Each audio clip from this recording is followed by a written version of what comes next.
अस्सलाम वालेकुम friends, welcome back to top smarties drama serial Dao. आखिरकार आली को सुंबुल से मोहब्बत हो गई, तभी तो वो रिदा को वापस भेज देता है क्योंकि रिदा चाहती थी कि सुंबुल हुला ले ले, आली से अलग हो जाए, अपने घर वापस चली जाए और रिदा आराम से आली से शादी करके अपनी ज़िंदगी गुजारे।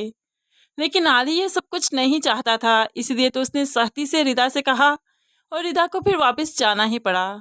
आली भी अकेले बैठकर सोचता है कि सुंबुल आखिर वापस क्यों नहीं जा रही, मुझसे खुला क्यों नहीं मांग रही, मुझसे अलैदगी क्यों नहीं लेना चाहती। वो तो बड़े ही आराम से अपने घर जा सकती है, मुझे छोड़ सकती है, लेकिन आखिर वो ऐसा क्यों नहीं कर रही। फिर आली को अपने ही दिल से जवाब मिलता है, शायद वो मुझे सुकून देना चाहती है ताकि मैं उसे अजियत दूँ, निशा का बदला लूँ और बदले में मुझे सुकून मिले। यानी कि सुंबुल तो वाकई मुझे चाहती है। आली को सुंबुल की मोहब्बत पर यकीन होने लगा है, लेकिन फिर भी वो अपने मकसद से पीछे हटना नहीं चाहता। एकदम से खुद को झुंझलाता है और फिर अपने मकसद की तरफ बढ़ता है। सुंबुल के पास आता है और कहने लगा, यहाँ नाश्ता बनाने खड़ी हो, इतना मालूम नहीं कि मेरी शर्ट भी प्रेस करनी थी। तो सुंबुल नाजुक सी आवाज़ से कहने लगी, मैं बस सभी कर देती हूँ, आज तबीयत कुछ ठीक नहीं थी इसलिए अभी तक प्रेस नहीं की। तो आली उस पर गुस्सा करता है, तुम्हारे ये नाज नहरे यहाँ पर भला कौन उठाएगा, किसको दिखा रही हो ये नहरे, जल्दी से काम खत्म करो बस अपने और ये शर्ट प्रेस करो मेरी। अब ये कहकर आली पलटा ही था कि पीछे से सुंबुल बेहोश होकर गिरने लगी।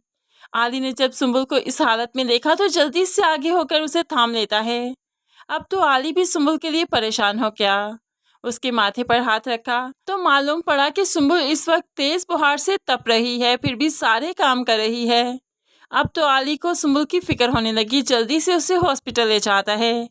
यहाँ पर सुंबुल को एडमिट कर लिया गया और आली उतनी देर सुंबुल के पास ही रहा और बहुत ही परेशान है।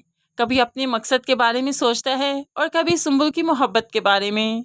आखिरकार सुंबुल की मोहब्बत आली के मकसद पर हावी हो जाएगी और आली सुंबुल को दिल से अपनाएगा, उसकी मोहब्बत की, उसकी चाहत की कदर करेगा। दूसरी तरफ आसिम को जो नेहा ने कहा कि उसे अंबर का साथ ज़रूर देना चाहिए, तो आसिम को भी लगा कि नेहा ठीक कह रही है क्योंकि आसिम ही तो अंबर का वाहिद सहारा है, उसका बाप भी है, उसका भाई भी। ऐसे में वो अपनी बहन को इंसाफ दिलवाना चाहता है, लेकिन अलमास बेगम ऐसा नहीं चाहती।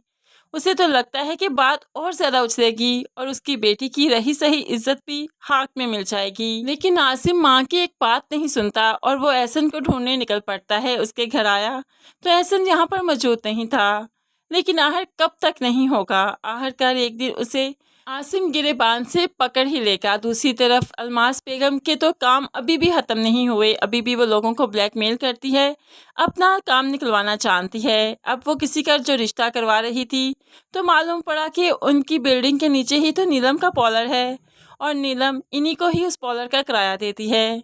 अब अलमास बेगम चाहती है कि नीलम से वो पॉलर हाल ही करवा दिया जाए, फिर वो इन लोगों का रिश्ता किसी अच्छी जगह पर करवाए। लेकिन ये औरत भी अलमास से कह देती है, उन लोगों से हमें कोई मसला नहीं, बहुत अच्छे से काम कर रही हैं और फिर किराया भी वक्त पर देती हैं, ये कॉन्ट्रैक्ट है, मैं भला किस तरह से ख़त्म कर दूं।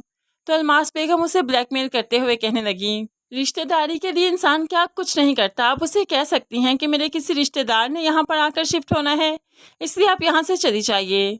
अलमास बेगम तो अभी तक भी नहीं सुधरी, लगता है ये कभी नहीं सुधरेगी, क्योंकि जितनी अज़ियतें, जितनी चोटें इसे ज़िंदगी ने दी हैं, इससे अभी तक तो सुधर जाना चाहिए था, लेकिन अभी तक अलमास बेगम में हमें कोई बदलाव नज़र नहीं आया।